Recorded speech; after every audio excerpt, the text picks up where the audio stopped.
dari 651 itu yang melakukan kesalahan dalam artian penulisan yang salah menjumlahkan antara yang hadir dengan surat suara yang digunakan itu salah, itu hanya 6 TPS. 6 TPS. 6 TPS.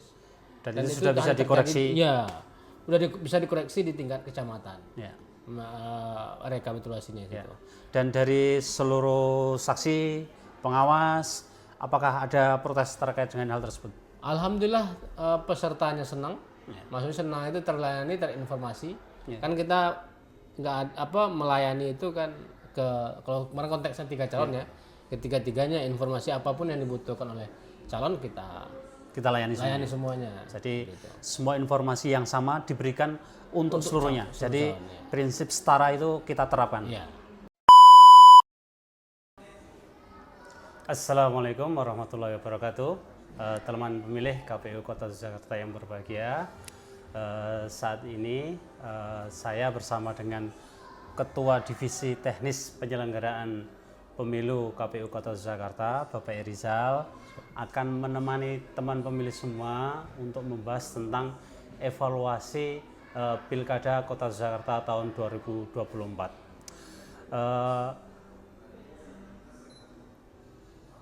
Perkenalkan, saya adalah Kasubag Teknis dan Hukum KPU Kota Jakarta yang selama ini menjadi mitra kerjanya dari Bapak Rizal ini selaku Ketua Divisi Teknis Penyelenggaraan Pemilu KPU Kota Jakarta. Teman pemilih yang berbahagia, pemilu Kada Kota Jakarta tahun 2024 telah usai dan saat ini kami ingin memberikan gambaran kepada teman pemilih semua tentang kegiatan apa saja yang ada di Divisi Teknis KPU Kota Jakarta. Bapak Rizal mungkin bisa dijelaskan secara singkat apa saja yang menjadi kewenangan dari Divisi Teknis di KPU Kota Jakarta. Oke, baik Pak Holil. Terima kasih pertanyaannya, teman pemilih. Kalau dalam pemilu itu ada 2 yang KPU layani, pertama pemilih dan juga yang kedua adalah peserta. Dalam hal konteks ini kami lebih banyak secara teknis ya melayani teman-teman peserta pemilunya. Di antaranya kalau pilkada itu kami melayani mulai dari proses pencalonan. Mencalon itu ada 2 jalur.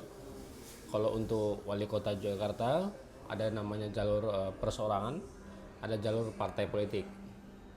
Yang kedua nanti kami melayani yang namanya dana kampanye. Dana kampanye mereka. Kami catatkan penerimaannya, mereka catatkan pengeluarannya, itu kami layani. Kemudian nanti juga kami layani berkaitan dengan persiapan pemungutan dan penghitungan suara. Itu ada di TPS, teman-teman KPS yang melaksanakan. Kemudian kami mengawal rekapitulasi. Rekapitulasi itu berawal dari kecamatan, nanti berakhir di tingkat Kota Jakarta. Kemudian jikalau nanti dalam peraturan perundang-undangan itu tidak ada gugatan ke Mahkamah Konstitusi atau sengketa. Alhamdulillah kemarin kita tidak ada. Alhamdulillah ya. Terus itu kita langsung penetapan atas perintah dari KPU Republik Indonesia. Begitu, jadi selesai dan bab akhirnya adalah hasil penetapan itu kita serahkan kepada DPR untuk diusulkan untuk melantik wali kota terpilih. Ya, berarti gitu, kita simpelnya begitu. Sampai dengan penetapan calon wali kota terpilih. Ya, mulai dari dia menyiapkan calonnya, sampai dengan penetapan hasil. Nah itulah core bisnisnya Divisi Teknis Penyelenggaraan sesuai peraturan perundang-undangan. Ya. Begitu, teman pemilih. Jadi begitu tadi kewenangan apa saja yang menjadi tugas dari Ketua Divisi Penyelenggaraan Pemilu di Kota Jakarta. Dari tahapan pilkada yang sudah kita lalui ini sampai dengan penetapan kemarin, sampai kemudian dilantiknya wali kota, tahapan apa saja yang menurut Bapak Rizal ini krusial atau kemudian terjadi banyak permasalahan-permasalahan yang adanya hambatan? Yang pertama hulu. Ya, hulu itu mulai dari calon. Ya, Nah, kemarin mungkin teman pemilih juga banyak mendengar di berita ada sengketa hasil gara-gara calon di diskualifikasi itu juga banyak gitu ya.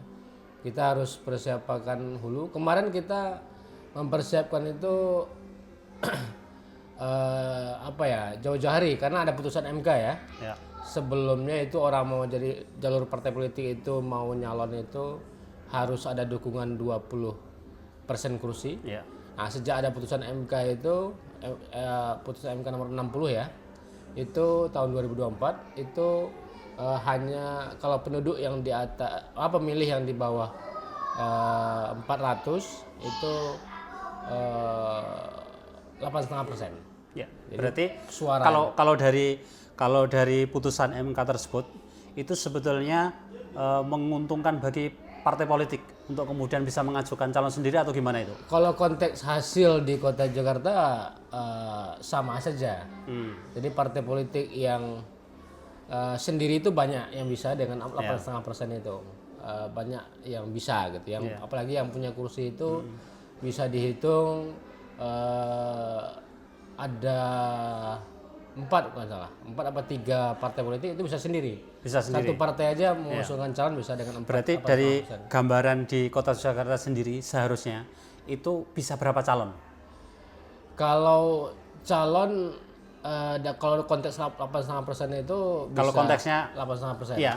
8,5% itu kalau di Kota Jakarta bisa 5, 5 calon harusnya. 6, 5 sampai 6 itu bisa. Ya.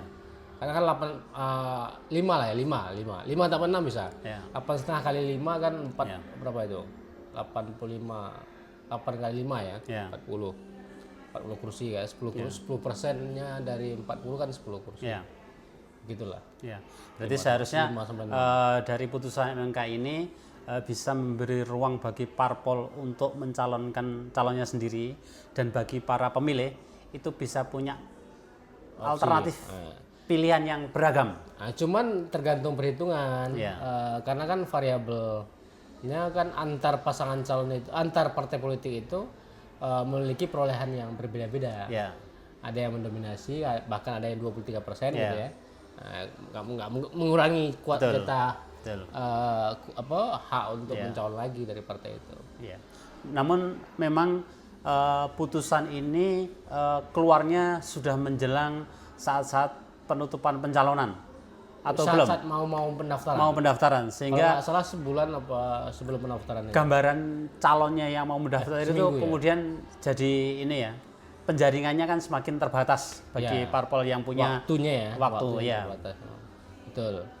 Terus antisipasi hulu itu diantaranya karena di Jamaica itu kami berkomunikasi langsung dengan partai politik karena salah satu objek pelayanannya kan partai politik mewanti-wanti persyaratan pencalonan dan syarat calon. Betul. Nah, yang krusial kemarin di MK itu kan syarat calonnya. Ya.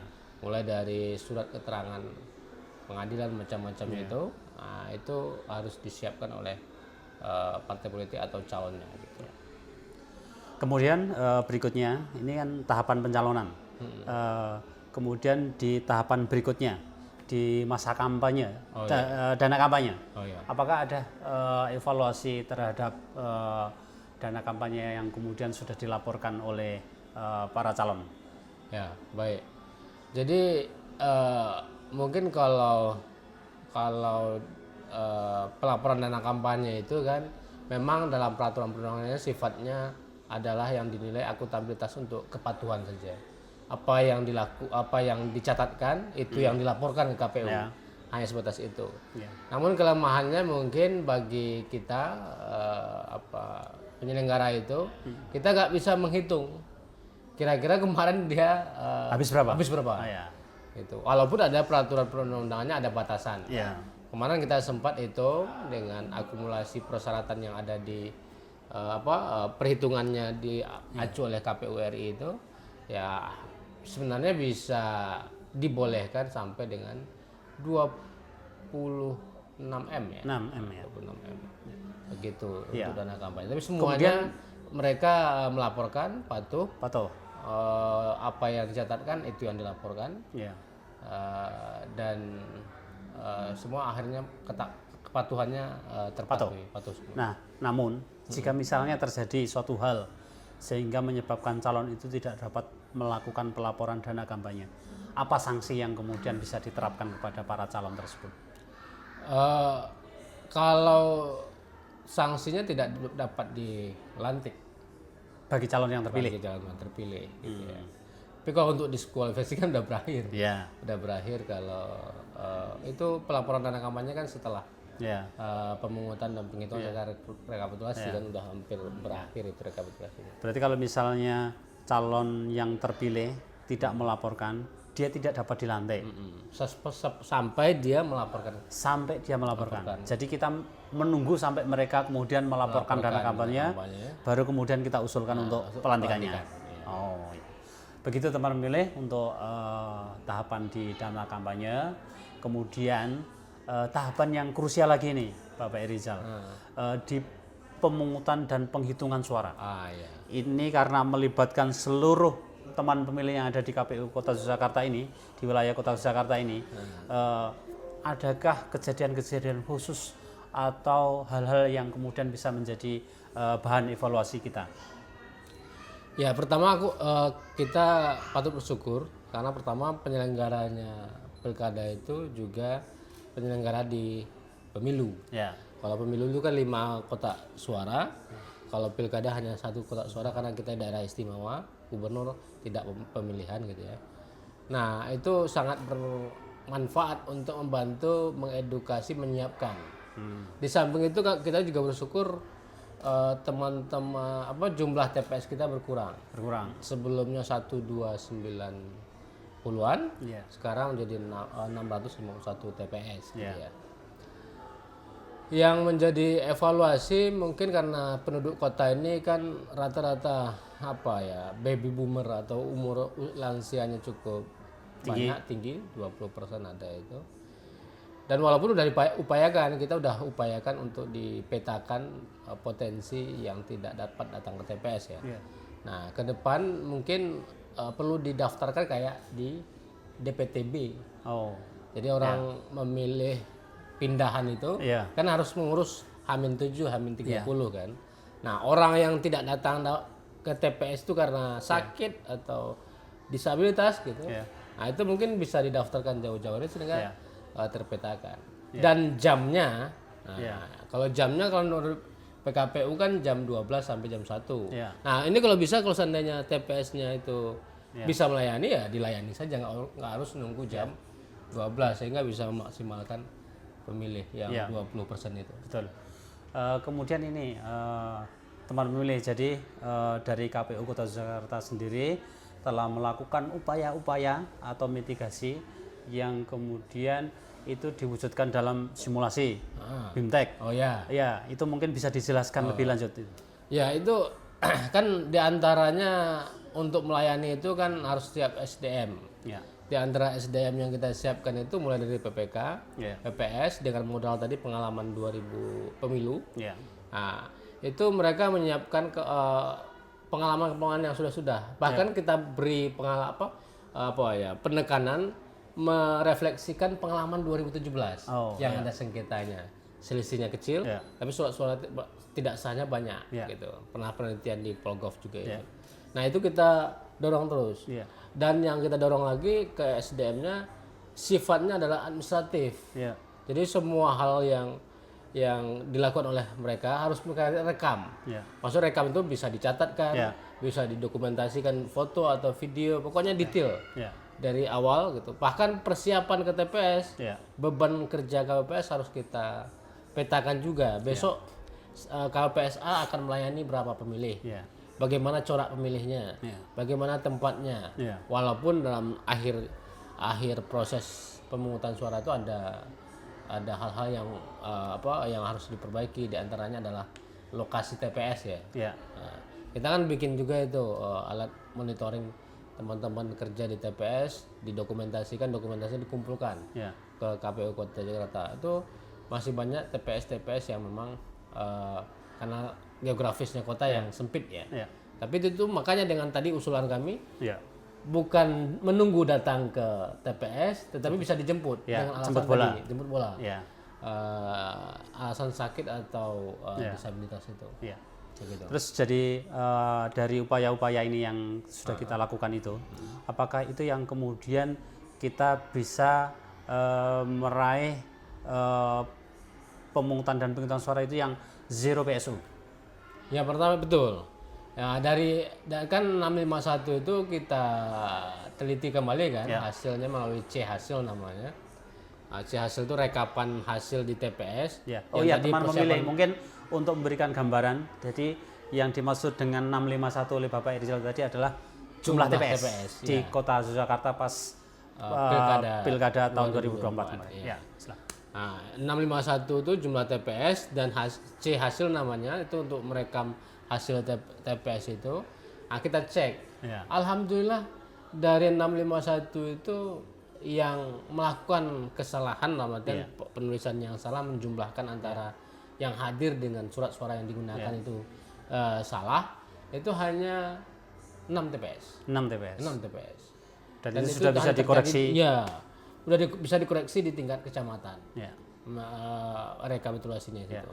Dan dari seluruh saksi, pengawas, apakah ada protes terkait dengan hal tersebut? Alhamdulillah pesertanya senang. Maksudnya senang itu terlayani, terinformasi.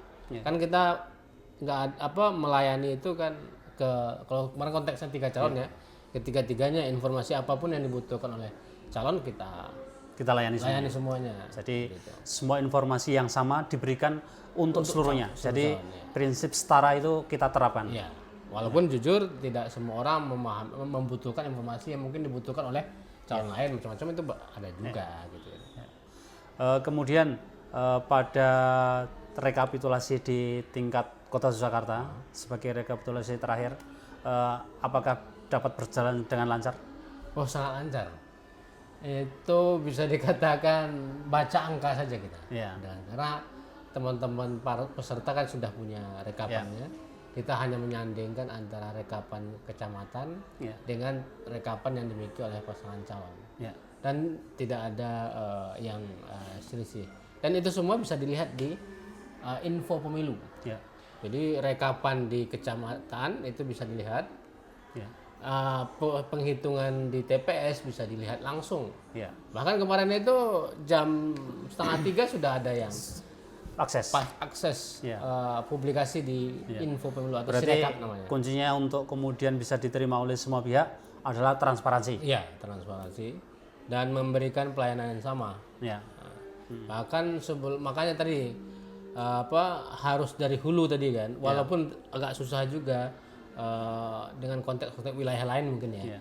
Nah, di hulu tadi calonnya harus kita bereskan, setelah administratif harus beres, semuanya harus dilayani. Bahkan kita siap melayani mereka mulai pencalonan, dana kampanye sampai rekapitulasi itu kita bisa melayani informasi mereka 24 jam.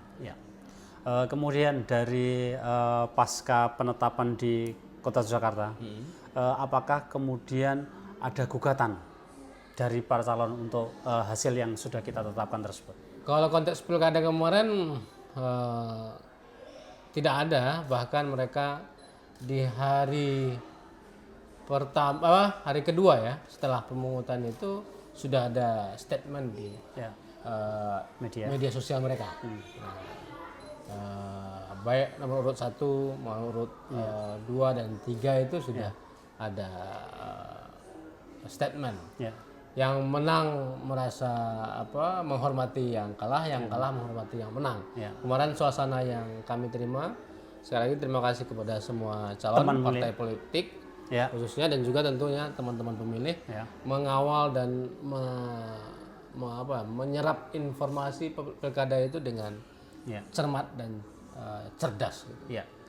Sekali lagi kami juga dari penyelenggara mengucapkan banyak terima kasih atas kondisi pemilu kada Kota Yogyakarta kemarin yang cukup adem ayem. Tapi menurut Anda selain dari kondisi transparansi, hubungan baik dengan para calon, apa yang kemudian bisa kita elaborasi terkait dengan kondisi pilkada ini yang adem ayem ini tadi? ada pengaruh dari stakeholder. Ya, Baik itu pemerintah daerah, ya, tokoh-tokoh masyarakat, tokoh-tokoh di wilayah Ya. gitu ya. Bahkan kalau di programnya Pak Yasin ya, itu ada nobar debat di 45 titik. betul. Nah, tidak di kelurahan, ada yang di kelurahan, ada yang di Kecamatan. kecamatan, ada yang di RW, ada yang di tempat-tempat keramaian gitu. Itu sangat berarti. Jadi selain menyiapkan calon, menyiapkan SDM tadi, Ya, juga kita didukung oleh stakeholder di Kota Jakarta ini. ya, Nah, sangat luar biasa mereka mempersiapkan di tengah kondisi sempitnya wilayah, ya, apa namanya kondisi serentaknya nasional ya, nggak hanya kita aja pilkada gitu. Jadi sangat dibantu oleh pemerintah Kota Jakarta. ya. Terima kasih Bapak Irizal. Untuk pertanyaan terakhir,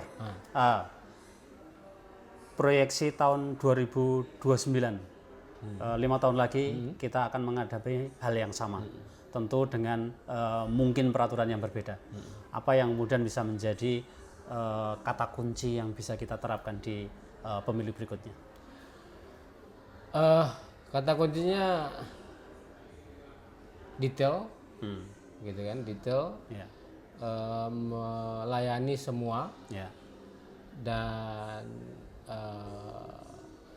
bisa terbuka ya, dengan siapa saja, serta terakhir itu harus kolaboratif kolaboratif. dengan siapa saja, peserta, pemilih, Stakeholder. stakeholder, nah, apalagi kita gitu ya, open mind lah. Nah, kalau dikritik ya kita terima, nah, karena ketugasan kita melayani, gitu.